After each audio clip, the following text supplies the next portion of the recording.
अस्सलाम वालेकुम and welcome to my YouTube channel. आज हम लीनियर सिस्टम ऑफ इक्वेशंस को सॉल्व करने के जो डिफरेंट मेथड्स हैं उनमें से गॉस सीडल मेथड को डिस्कस करेंगे और इस मेथड को यूज़ करते हुए हम एग्जांपल भी सॉल्व करेंगे। सो गॉस सीडल मेथड होता क्या है? According to its definition, Gauss-Seidel method is an iterative method used to solve a linear system of equations. It is a method which is used to get solution of simultaneous equations. Simultaneous equations मतलब आपको दो या दो से ज़्यादा equations given होती हैं, आपने उनको solve करना होता है using Gauss-Seidel method और x, y और z की values निकालनी होती है। अब इसकी हम एग्जाम्पल देख लेते हैं। हमारे पास तीन इक्वेशंस गिवन हैं। अब इन तीन इक्वेशंस को हमने यूज़ करना है और x, y और z की अप्रॉक्सीमेट वैल्यूज़ निकालनी है। एग्जाम्पल को सॉल्व करने से पहले मैं आपको बता दूं कि गॉस-सीडल मेथड यूज़ कब किया जाता है। इन दिस पर्टिकुलर एग्जाम्पल अगर हम फर्स्ट इक्वेशन को देखें तो फर्स्ट इक्वेशन में x का जो कॉफिशेंट है 4 वो y के कॉफिशेंट और z के कॉफिशेंट से बड़ा है, तो हम फर्स्ट इक्वेशन में से x की वैल्यू निकालेंगे। सेकंड इक्वेशन में x का कॉफिशेंट y का कॉफिशेंट और z के कॉफिशेंट में से y का कॉफिशेंट बड़ा है x और z के कॉफिशेंट में से, तो हम y की वैल्यू यहां से निकालेंगे। इसी तरह थर्ड इक्वेशन में z का कोफिशिएंट बड़ा है तो हम z की वैल्यू निकालेंगे। तो इसका क्या मतलब हुआ कि अगर तीनों वेरिएबल्स में से किसी पर्टिकुलर वेरिएबल का कोफिशिएंट रिमेनिंग दोनों कोफिशिएंट से ज्यादा आता है तो ये मेथड यूज करने से आंसर आने के चांसेस ज्यादा हो जाते हैं। चलिए सॉल्यूशन स्टार्ट करते हैं। सबसे पहले हम जो इक्वेशंस हमें गिवन है इनको हम 1, 2, 3 इक्वेशंस लेबल कर देंगे। तो ये फर्स्ट इक्वेशन। अच्छा, अब हमने पहले क्या कहा था कि जिस वेरिएबल का कोफिशिएंट बड़ा हो हम उसकी वैल्यू निकालते हैं। तो अब इन तीनों में से x का कोफिशिएंट बड़ा है y और z से, तो हम फर्स्ट इक्वेशन में से x की वैल्यू निकालेंगे। कैसे निकालेंगे? हम इक्वेशन लेते हैं। अब इनमें से x का कोफिशिएंट बड़ा है तो हम x की वैल्यू निकालेंगे। तो 4x यही रहेगा इक्वल्स 4 और ये y और z की वैल्यूज इक्वल्स के दूसरी साइड पे चली जाएंगी। हमें x, y और z की वैल्यूज चाहिए होती हैं।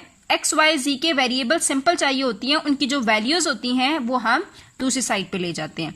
तो x के साथ यहाँ पे 4 मल्टीप्लाई हो रहा है तो दूसरी साइड पे जाके वो डिवाइड हो जाएगा। तो इक्वेशन हमारे पास बन जाएगी x equals to 1/4 4 minus y minus 2z।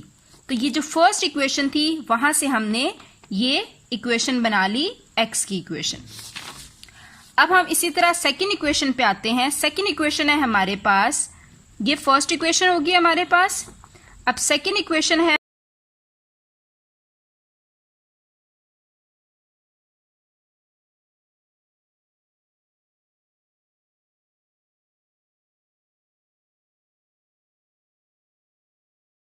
ये वैल्यू आ जाएगी हमारे पास।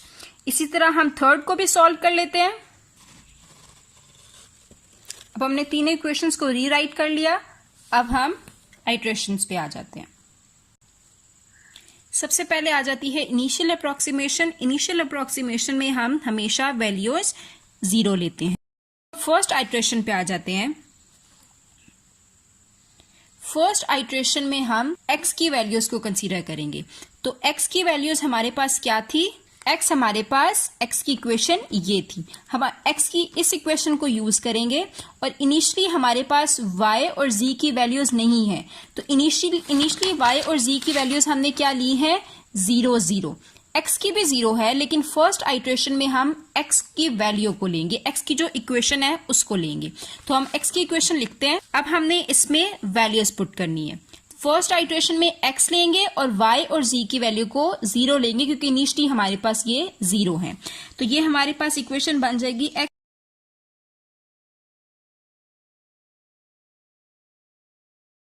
तो इनिशियल वैल्यू जो x की आ गई हमारे पास, वो फर्स्ट आइटरेशन में x की वैल्यू 1 आ गई।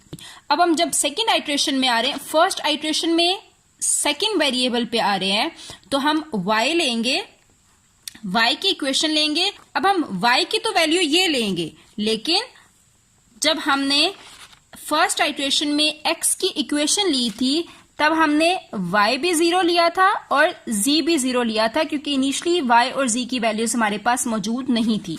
लेकिन जब हम फर्स्ट आइटरेशन में सेकेंड वेरिएबल पे आए हैं, y की वैल्यू इक्वेशन हमने ली है, तो हम x की वैल्यू जो अभी हमने x की वैल्यू निकाली है हम वो लेंगे। तो x की वैल्यू आ जाएगी 1 और z की वैल्यू अभी तक हमने नहीं निकाली, तो z की वैल्यू 0 आ जाएगी। तो ये वैल्यूज हम x की और z की वैल्यूज इक्वेशन में पुट करेंगे।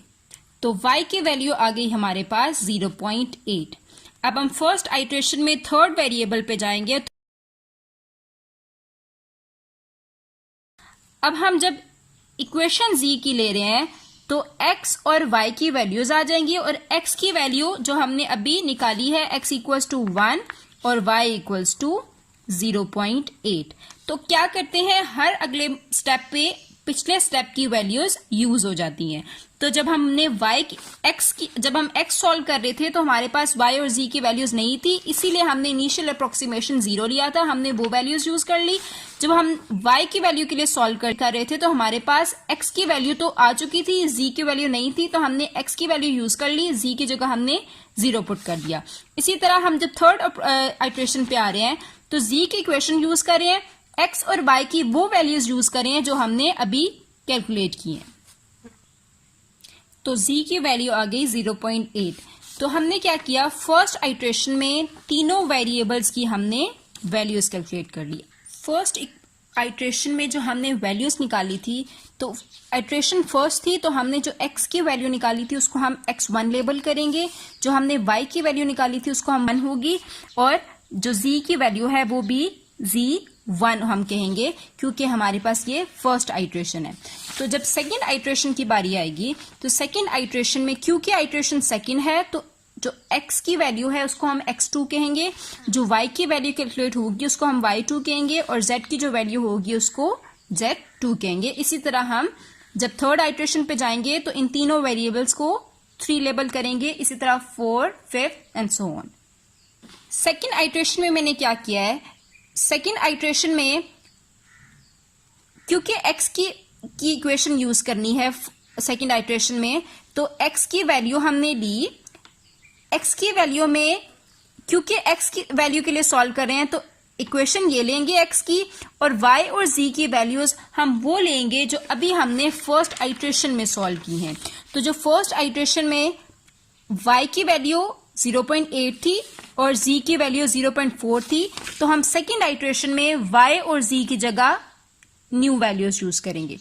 तो x2 इक्वेशन में हमने y की जगह 0.8 पुट कर दिया, z की जगह 0.4 पुट किया, तो हमारे पास सेकेंड आइटरेशन में फर्स्ट वेरिएबल की वैल्यू आ गई 0.6। इसी तरह हम सेकेंड वेरिएबल पे जाएंगे, y वेरिएबल पे। तो y वेरिएबल में क्योंकि हमने y के लिए सॉल्व करना है तो इक्वेशन हम y वाली यूज करेंगे, लेकिन x की अब हम यहां पे डिफरेंस आ जाता है कि जो फर्स्ट आइटरेशन में x की वैल्यू थी वो 1 थी, लेकिन सेकेंड आइटरेशन में x की वैल्यू 0.6 आ गई। तो हम जब नेक्स्ट स्टेप पे जाएंगे तो अपनी वैल्यूज हमारे पास आ चुकी होंगी, हम उनके साथ उनको अपडेट कर देंगे। तो हम यहाँ पे x की वैल्यू 0.6 लेंगे, जो कि अभी हमने सॉल्व की है, 1 नहीं लेंगे। तो 0.6, और क्योंकि y की वैल्यू अभी तक हमारे पास नहीं आई न्यू वैल्यू, तो हम वही पुरानी वाली 0.4 यूज करेंगे जो हमने फर्स्ट आइटरेशन में सॉल्व की है। तो वैल्यूज पुट करेंगे तो y2 की वैल्यू आ गई 0.96। इसी तरह हम सेकेंड आइटरेशन के थर्ड वेरिएबल पे जाएंगे, तो क्योंकि हम z वेरिएबल के लिए सॉल्व कर रहे हैं तो इक्वेशन हम z वाली लेंगे और x और y की वैल्यूज ले लेंगे। तो x की हम न्यू वाली वैल्यू ले लेंगे और y की वैल्यू अब 0.4 नहीं लेंगे, y की वैल्यू जो नई आई है हम वो वाली वैल्यू लेंगे। इसी तरह हम थर्ड आइट्रेशन करेंगे। आइट्रेशंस हम तब तक करते रहेंगे जब तक हमारे पास 2-3 एक जैसे आंसर्स नहीं आ जाते। इसी तरह हम 5 to 6 आइट्रेशंस करेंगे, डिपेंड्स ऑन आंसर कि आपका कब आंसर्स रिपीट होना शुरू होंगे। तो इन दिस पर्टिकुलर एग्जाम्पल मैंने 5 आइट्रेशंस की हैं। आइट्रेशंस करने के बाद आपने उन वैल्यूज को एक टेबल की फॉर्म में लिखने हैं। टेबल की फॉर्म में लिखने से ये होता है कि आपको आंसर्स निकालने में आसानी होती है। अब x की वैल्यूज पे जीरो आइट्रेशन पे जब इनिशियल अप्रोक्सीमेशन पे हमने वैल्यू 0 ली थी तो हमारे पास तीनों वैल्यू 0 थी। जब फर्स्ट आइट्रेशन थी तो उसमें x की वैल्यू 1 आई थी, y की वैल्यू 0.8 आई थी, z की वैल्यू 0.4 आई थी। इसी तरह सेकेंड आइट्रेशन हमने की थी, थर्ड, फोर्थ, फिफ्थ। जब मैंने 5 आइट्रेशंस का नजर आया कि यहाँ पे वैल्यूज जो है वो आंसर्स मेरे रिपीट हो रहे हैं, तो मैंने यहाँ पे इसको स्टॉप कर दिया। अगर तो आपको कहा जाए कि आपने इतनी अप्रोक्सीमेशन करनी है, कोई आपको फिगर दिया जाए तो आपने फिर उतनी आइट्रेशंस करनी है, वरना आपने जब आंसर्स रिपीट होने शुरू हो जाएं तो आपने आइट्रेशंस को स्टॉप कर देना है। अब जो x की वैल्यूज हैं, x की अप्रोक्सीमेट वैल्यू मैंने 0.5 लिखी। क्यों? क्योंकि देखिए 1, 0.6, 0.5, 0.508, 0.5004 इन वैल्यूज में 0.5 ऐसी वैल्यू थी जो अगेन रिपीट हो रही थी, तो x की अप्रोक्सीमेट वैल्यू हमारे पास 0.5 आ जाएगी। अब y की वैल्यूज को देख लेते हैं। y की वैल्यूज में 0.9 जो है वो रिपीट हो रहा है, 0.96, 0.99, 0.9984। तो हमने अप्रोक्सीमेट वैल्यू 0.9 लेनी है। 0.9 भी ले सकते हैं और हम इसको 1 भी लिख सकते हैं। 1 क्यों लिख सकते हैं? क्योंकि आउट ऑफ 6 वैल्यूज 4 वैल्यूज ऐसी हैं जिसमें 0.9 के बाद की जो वैल्यू है वो 5 से ग्रेटर है, तो हम 0.9 को अप्रोक्सीमेट 1 लिख सकते हैं। तो इस वजह से मैंने y की वैल्यू को 1 लिख दिया। इस तरह z की वैल्यूज 0.4 रिपीट हो रहा है। 0.4 को मैंने अप्रोक्सीमेट 0.5 क्यों लिखा? क्यों? क्योंकि आउट ऑफ 6 वैल्यूज में से 4 वैल्यूज ऐसी हैं कि जिसमें 0.4 के बाद हमारा आंसर जो है वो जो वैल्यू आ रही है वो 5 से ग्रेटर है, तो हम 0.4 को अप्रोक्सीमेट 0.5 लिख सकते हैं। तो ये था Gauss Seidel method. I hope आपको समझ आ गया होगा। फिर भी अगर आपको कोई क्वेश्चन हुआ तो कमेंट सेक्शन में मुझसे जरूर पूछिएगा। अल्लाह हाफिज।